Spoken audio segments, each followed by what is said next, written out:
Oke. Bismillahirrahmanirrahim. Assalamualaikum warahmatullahi wabarakatuh. Waalaikumsalam warahmatullahi Salam damai untuk kita semua, para relawan Ganjar Presiden RI tahun 2024-2029 di mana saja berada, khususnya sahabat RBPR, Rumah Bersama Pelayan Rakyat, juga teman-teman yang tergabung dalam organ relawan TKRP, khususnya juga organ-organ relawan yang tergabung di Hos Cokro Aminoto 111. Kami ucapkan selamat atas kinerjanya selama ini dalam mendukung TKRPP untuk memenangkan Ganjar Presiden RI tahun 2024. Oke teman-teman, di depan saya sebelum saya perkenalkan, mohon maaf, saya Ari Priyatna Suwendi dari Ganjar Pranowo Center atau koranjokowi.com. Di hadapan kita ada teman-teman dari organ ARE ITS Ganjar Presiden, Ya, gitu ya? betul Ya. sekali. Betul. Silakan memperkenalkan diri. Terima kasih banyak Pak Arif. Yes. Selamat sore teman-teman semuanya. Saya Catur Nugroho sebagai ketua dari ARE ITS Ganjar Presiden. Dan sebelah saya, monggo Cak Robin. Sore Pak Arif. Siap. Saya Robin Sianipar Rabin Jenipar. dari Ganjar Presiden ARE ITS Sekjen. Oke. Yang kita langsung. Siap Pak Arif, Oke. monggo. Yang pertama, apa sih ARE ITS ini, Mas Ya. Catur? Terima kasih banyak Pak Arif. Jadi berangkat dari pemikiran teman-teman dari anak-anak ITS gitu kan, tentunya yang berkuliah di ITS gitu kan, kemudian kita sepakat punya pemikiran yang sama untuk mendukung Pak Ganjar.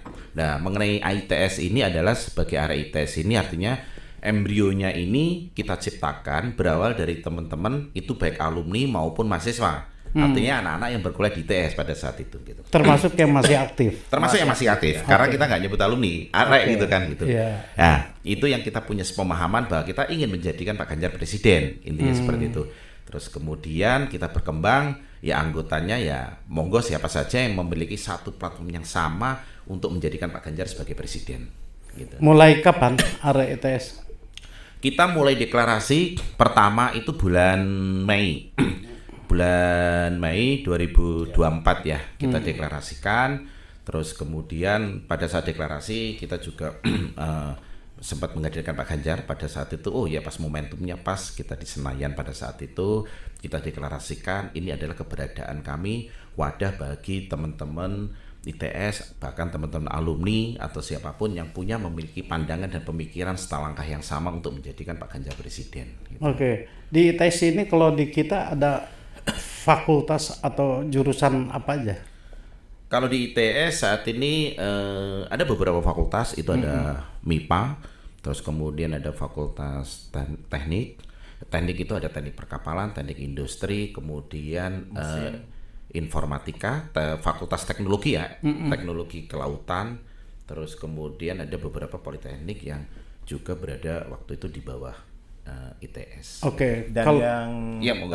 baru itu kita ITS baru membuka fakultas kedokteran ya Iya, betul. ininya. Oke, kalau bicara dari persentase anggota ARE ini ITS lebih banyak fakultas atau jurusan mana, Mas? Baik alumni maupun yang masih Kita aktif. mix ya, sama-sama ya, Oke. gitu ya. Dari berbagai fakultas, bagi berbagai jurusan dan dari berbagai ini apa angkatan juga gitu, mix ya. Mix ya. Ya, itu. Kalau boleh di ini sudah berapa yang tercatat atau terdaftar di ARE ITS? Saat ini kemarin di database kami itu untuk anggota aktif kami yang yang bisa kita rekod beserta keluarganya itu ya kurang lebih sekitar 1.500 ya. 1.500-an gitu ya. 1.500. 500 ya. Dan mereka sekarang berada di di daerah lain ya. Ya, di berbagai sektor ya. Tentunya di berbagai kota dan di berbagai sektor. Bahkan gitu kan. ada yang di luar negeri juga Betul, ya. betul ya. Ada ya. Ada di luar negeri. Alumni beberapa yang di bekerja di luar negeri juga join di kita. Oke.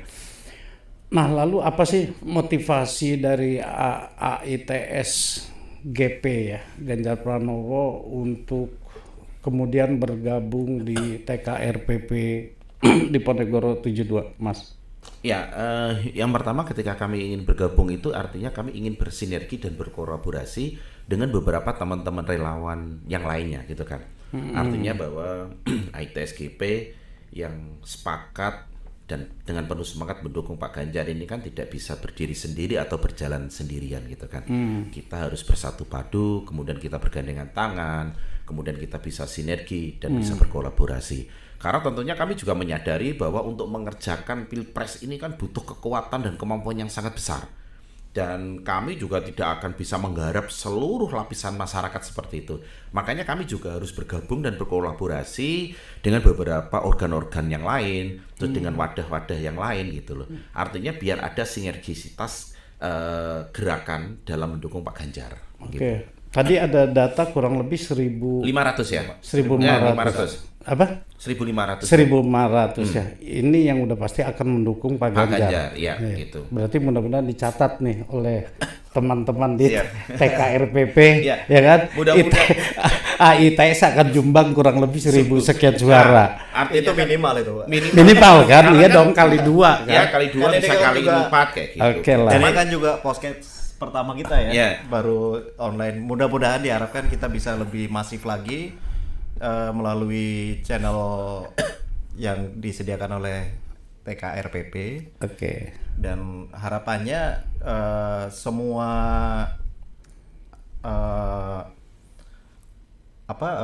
alumni ataupun area ITS itu bisa mendengar dan bisa yakin, oh ya, Ganjar ini memang cocok untuk jadi presiden kita, the next presiden.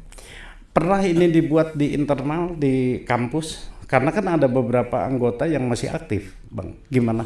Ya, sebenarnya begini. Kita memang ada keinginan untuk menerjemahkan ini di kampus gitu kan. Oke. Tetapi kan memang ada aturan dan ada etik ya bahwa kampus tidak boleh berpolitik seperti itu ya. Ya kita akhirnya tahu diri bagaimana kami harus menempatkan.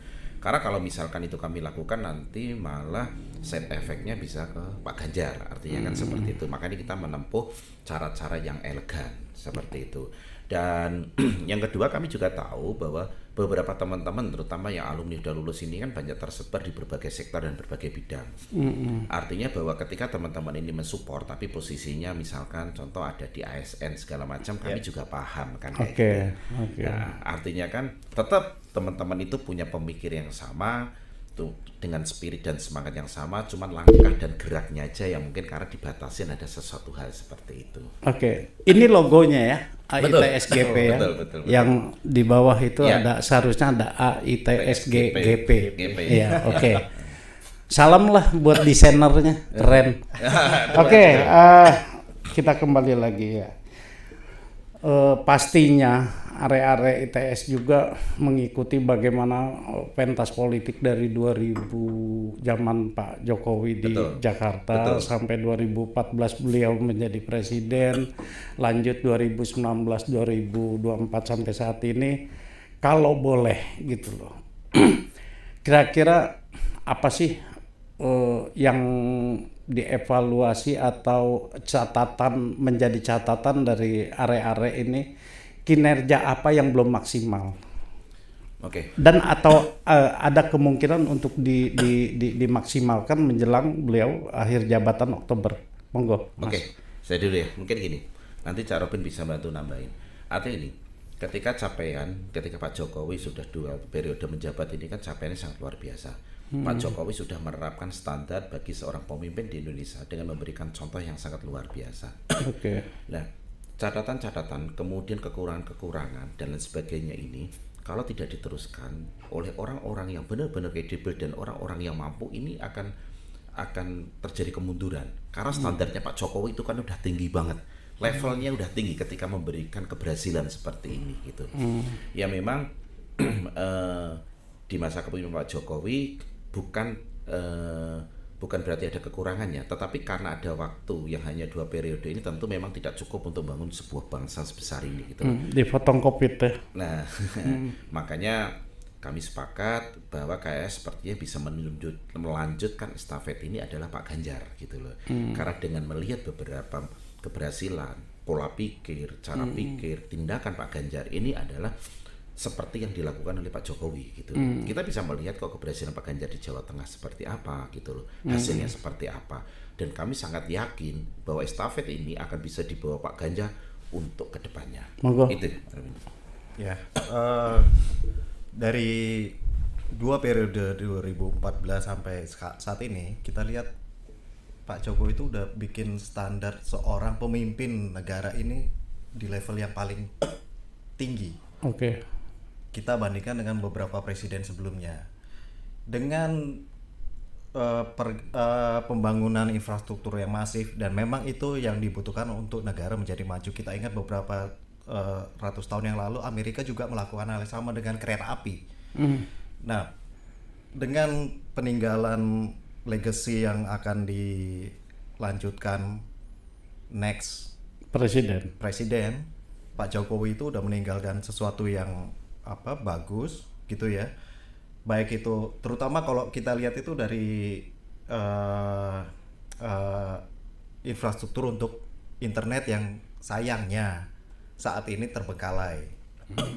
Selain COVID, sekarang malah terkena kasus, dan mudah-mudahan dalam 1 tahun ke depan ini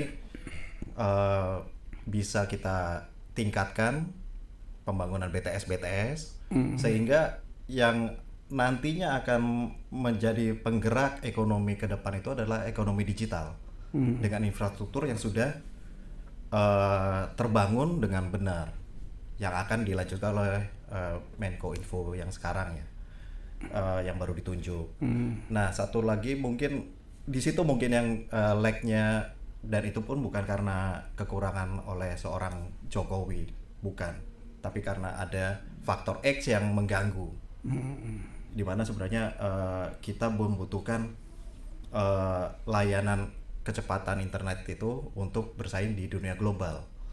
Dan kita juga lihat kemarin beberapa presentasi dari Pak Ganjar itu bahkan pemikirannya lebih lagi dengan menerapkan AI. Yang itu semua orang masih berkutat di konvensional, Pak Ganjar sudah memiliki visi yang beyond dari yang saat ini gitu loh Pak. Jadi kalau dilihat dari capaian Pak Jokowi sekarang itu sangat luar biasa, dengan waktu yang 10 tahun bahkan 9 tahun kurang, pembangunan dari infrastruktur jalan, pelabuhan segala macam, penerapan untuk infrastruktur BTS atau internet itu juga sudah dipikirkan dan sedang berjalan. Dari sisi ekonomi dengan policy yang kemarin undang-undang yang ini yang tenaga kerja itu untuk mengundang investor, itu juga sudah dilakukan, sehingga sebenarnya tinggal siapa yang melanjutkan ini yang harus benar-benar melakukan lanjutan dan pemikiran visi yang lebih besar lagi. Dilanjutkan, bukan dirubah. Bukan dirubah. Bahkan harus dilanjutkan. Harus dilanjutkan. Iya, dilanjutkan kan, bukan dirubah. Betul. Oke. Kalau Mas Catur dulu jurusan atau fakultas apa Mas? Perkapalan. Saya teknik fisika. Kalau dari sisi industri perkapalan, apa yang masih harus dimaksimalkan? Oke. Sebenarnya negara kita ini kan memang negara maritim gitu kan. Ketika Pak Jokowi kemarin menelurkan satu gagasan yang sangat besar dinamakan tol laut. Itu sebenarnya kami sangat mendukung sekali untuk menyambung konektivitas itu. Tetapi kan memang membuat jalur tol laut itu memang membutuhkan infrastruktur yang tidak bisa dikerjakan dalam waktu yang pendek gitu kan. Karena kan memang kita ketahui memang dari zaman dulu pelabuhan-pelabuhan yang berstandar internasional yang bisa melakukan bongkar muat kapal-kapal besar kan juga tidak banyak kan di kita itu gitu loh. Makanya sekarang Pak Jokowi membangun infrastruktur pelabuhan dengan dibetulin, kemudian dibangun yang luar biasa dan menambah jumlah tol lautnya itu kalau menurut saya sudah sangat luar biasa sekali gitu loh. Kita nggak usah jauh-jauh, nggak usah mulu-mulu ketika kita ke Merak Bakauni gitu kan. Bagaimana pembangunan pelabuhan terus kemudian kapal di situ tuh jauh luar biasa bagusnya kalau menurut saya gitu loh. Dan Pak Jokowi sudah memiliki konsep untuk menggabungkan konektivitas antar pulau itu dengan konsep gagasan tol laut. Gitu. Berarti lanjutkan. Lanjutkan. Bukan dirubah. Oh, kalau dirubah nanti saya malah kacau juga nanti. Ayo. Gitu. Cak Lai. Gimana Pak Lai? Darnit. Ya, kalau saya dengan background yang dari teknik fisika itu bicara tentang output, input, dan ada namanya feedback. Oke. Itu satu loop, kalau yang dulu kita pelajarin itu namanya sistem instrumentasi. Itu ada output yang dihasilkan dari input, pasti akan ada deviasi, ada perubahan sedikit. Perubahan itu harus ada namanya feedback. Apa yang perlu diperbaiki. Nah, saya ngambil analogi itu seperti yang sekarang ini dari Pak Jokowi.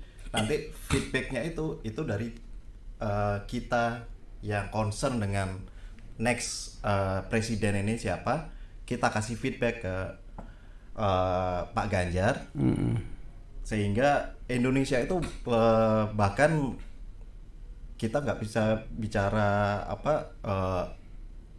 sesuatu yang tanpa dilakukan dengan langkah-langkah kecil, Pak ya. Dan sesuatu yang langkah-langkah kecil itu udah dimulai oleh Pak Ganjar di Jawa Tengah. Oke. Saya ngambil kinerja dari Pak Ganjar itu adalah refleksi miniatur dari Indonesia masa depan, langkah-langkah yang diambil ya Pak ya.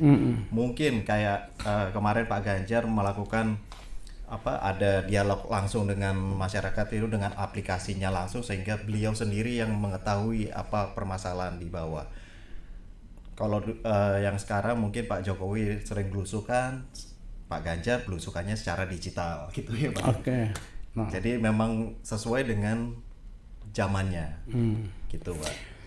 Oke. Nah, dihubungkan dengan program utama atau apapun namanya, tahun 2024 ini kan mayoritas pemilih pemula, baik itu dari mulai generasi milenial maupun Z, itu kan menjadi prioritas ya. Betul.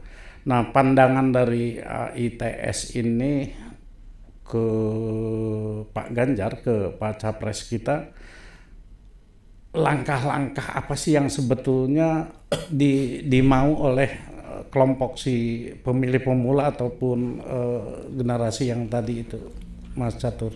Oke. Jadi gini, sebenarnya di ITS itu kemarin ketika kita berdiskusi sama teman-teman semuanya, bahwa kita menyadari bahwa di tahun 2024 ini terjadi shifting yang sangat besar. Artinya ini record shifting dari pemilih tua, katakanlah seperti itu, ke pemilih muda. Ini jumlahnya sangat besar, dan itu hanya terjadi di 2024 ini awalnya. Menyadari hal itu, kemudian kami dengan teman-teman bersama, kemudian ayo kita coba menelurkan untuk wadah generasi mudanya gitu kan. Generasi mudanya kemudian kita namakan milenial Mas Ganjar gitu loh. Dengan harapan ketika kita kumpul mewadahi di milenial Mas Ganjar itu, kita sesuai dengan karakteristik anak-anak milenial, generasi kekinian itu kan nggak suka ngomongin politik, nggak suka ngomongin yang berdebat gitu kan. Karena dunianya itu tentu berbeda dengan dunia-dunia yang dulu gitu loh. Sehingga kami mencoba merangkul dengan generasi milenial itu untuk melakukan diskusi gitu loh. Apalagi mereka akan senang kalau topik-topik diskusinya itu berkaitan dengan based on IT. Karena anak-anak sekarang itu mulai dari anak SMA sekarang itu kita lihat tangan mereka itu kan tidak pernah lepas dari yang namanya gadget. Kan? Ya. Hidup mereka itu kan ada di gadget gitu. Dia mau ngapain aja mau di gadget gitu kan. Mau belajar ada di gadget, mau makan beli makanan di gadget, mau pergi juga transportnya ada di gadget, mau bayar pun ada di gadget gitu loh. Nah, artinya gadget ini kan sangat efektif sekali bagi generasi mereka gitu loh. Dari berangkat dari pemikiran itu, kemudian ayo kita wadain bentuk milenial Mas Ganjar, kita cari polanya untuk gerakan yang bisa pesan-pesan Mas Ganjar itu tersampai. Nah, ini seperti itu. Pada saat Pak Ganjar itu menyampaikan beberapa gagasan dan idenya, baik itu kemarin ada pertemuan misalnya di hari Minggu, kemudian di UI, ya gitu kan. itu memang concernnya Pak Ganjar terhadap generasi milenial dan ke depan itu sangat luar biasa. Dari bagaimana Pak Ganjar menyiapkan SMKN boarding school, konsep-konsep IT-nya itu luar biasa. Dan mereka paham. Dan kemudian kami di ITS pun kemudian membuat satu tulisan dan merangkum dari kisi-kisinya Pak Ganjar itu akselerasi transformasi keberlanjutan ekonomi Indonesia. Kasih lihat sebentar. Ini adalah gagasan-gagasan kami, hasil diskusi ya, itu kan. Bahwa transformasi keberlanjutan ekonomi Indonesia ini salah satunya adalah based on IT gitu loh. Based on IT dan bisa melalui gadget. Melalui gadget gitu loh. Contoh real yang terjadi di lapangan adalah bagaimana sekarang beberapa mall, beberapa pasar sudah mulai sepi pengunjung, mulai teriak-teriak. Banyak orang mengira bahwa ini daya beli masyarakat udah berkurang. Kalau menurut saya enggak, bukan daya beli masyarakat yang berkurang gitu. Tetapi area pertandingannya sudah berpindah, itu yang lebih tepatnya. Area pertandingannya berpindah. Market size-nya itu tetap aja, tetap bahkan lebih berkembang. Ketika area pertandingannya ini sudah berubah, ya kita tentunya kita akan ngomong sepi gitu loh. Sama aja kan, kita nonton sepak bola biasanya rame, loh kok sepi, nggak taunya orang udah cinta futsal misalkan kayak gitu. Nah, gambarannya seperti itu. Ada mau tambahkan, Bang? Silakan. Kalau dilihat sih waduh jadi blank ya. Tapi intinya apa yang disampaikan oleh Pak Ganjar selama ini, saya baru ingat tentang tadi vokasi. Ya, saya baru ingat pengalaman beberapa tahun yang lalu waktu kerja di luar ya, saya ketemu dengan banyak tenaga kerja dari Filipina. Terus saya ngobrol gitu ya. Saya kan cuma bingung gini, Filipina ini negara yang lebih kecil dari kita, tapi mereka punya sumber daya yang produktif, yang cowok khususnya itu lebih banyak di luar Filipina. Kenapa? Ternyata karena di Filipina itu mindset waktu mereka SMA itu adalah langsung ngambil semacam vokasi. Ngambil certified LAS yang internasional. Mereka sudah ada provide institusi-institusi yang sertifikasi, menyediakan sertifikasi yang benar. Sehingga welder atau yang siap terjun di lapangan secara worldwide, itu mereka sudah siap dan itu udah mindset mereka dari muda gitu. Di kita belum. Di kita justru lebih banyak untuk mencari gelar. S1, kemudian S2, S3, bagus. Cuma kalau kita mau bicara pertarungan secara global, ya kita harus supply manpower kita keluar itu bukan cuma sebagai pembantu, tapi memang udah disiapkan dengan institusi yang di Indonesia yang sudah siap mensertifikasi secara internasional dari vokasi-vokasi semacam vokasi yang diidekan oleh Pak Ganjar ini sebenarnya. Itu bisa menjadi catatan ya. Apalagi di dunia yang sekarang ini kan anak-anak muda itu kan juga punya pikiran kreatif Pak ya. Jurusan-jurusan itu kita lihat vokasi itu banyak yang dulu di zaman kita kuliah itu ini apa sih ada apa aneh-aneh lah bagi saya ya, bagi generasi kita yang kolonial gitu. Tapi itu memang industri kreatif. Nah contohnya ada jurusan industri kreatif gitu. Memang berubah dan memang mereka harus udah siap terjun dan platform di zaman sekarang ini udah menyediakan banyak untuk orang mencari penghasilan, menghasilkan uang itu. Contoh YouTube, selama lu kreatif dan kalau misalnya mau jadi profesional kerja ya sertifikasi internasional yang udah kita siapkan mungkin setelah SMA. Jadi gagasannya Pak Ganjar itu memang harus kita dukung vokasi plus certified internasional terhadap pekerja-pekerja sudah di industri lah ya. Sudah disampaikan kan oleh Pak Ganjar soal ini? Iya. Saya dari capres lain belum dengar. Betul.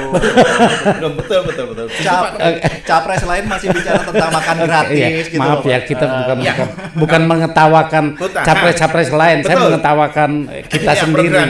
Betul. Mas, sebelum kita tutup mungkin karena kita keterbatasan waktu. Kalau seandainya di situ ada Pak Ganjar, apa yang mau disampaikan oleh Mas mungkin mewakili AITS Ganjar Pranowo. Monggo. Oke, terima kasih. Kami berjuang untuk saat ini bagaimana Pak Ganjar untuk bisa jadi presiden. Karena dengan harapan kami ketika Pak Ganjar menjadi presiden itu, kami melihat Pak Ganjar membawa sebuah gagasan yang sangat luar biasa untuk kedepannya itu. Bagaimana cara menggerakkan ekonomi ini, menggerakkan sumber daya ini, terus kemudian mempersiapkan generasi yang akan datang. Ini beberapa kali disampaikan Pak Ganjar, ini sangat luar biasa. Sementara kalau kita ngomong yang lain gitu loh, gagasannya itu malah gagasan today, hari ini. Tapi Pak Ganjar udah ngomongnya next gitu kan. Contoh real di lapangan, bagaimana Pak Ganjar menyiapkan SMKN boarding school, itu adalah cara Pak Ganjar bagaimana menyiapkan generasi ini 10, 15, 20 tahun yang akan datang gitu loh. Dipikirkan dari sekarang gitu kan. Ngomongin teknologi, ngomongin ekonomi, dari mana asalnya. Pak Ganjar sudah bicara hari ini bagaimana yang sudah ditata Pak Jokowi ini kemudian ditingkatkan lagi bisa membooming luar biasa. Dan itu Pak Ganjar mudah-mudahan bisa jadi presiden dan itu bisa terlaksana untuk Indonesia yang akan lebih baik lagi. Oke, amin. Terima kasih banyak Mas Catur, dan ini salam buat teman-teman semua di alumni ITS Ganjar Pranowo ya. Ya, siap. Oke. Presiden. Demikian teman-teman, kita akan terus berlanjut pada sesi-sesi mendatang. Ini salah satu organ yang tercatat di TKRPP, dan kami atas nama Pokja Sosmed mohon maaf jika ada hal-hal yang selama ini kurang berkenan, dan salam metal. Ganjar menang total. Ganjar Yes. menang total. Assalamualaikum warahmatullahi wabarakatuh. Waalaikumsalam. Oke. Oke. Si matur suwun.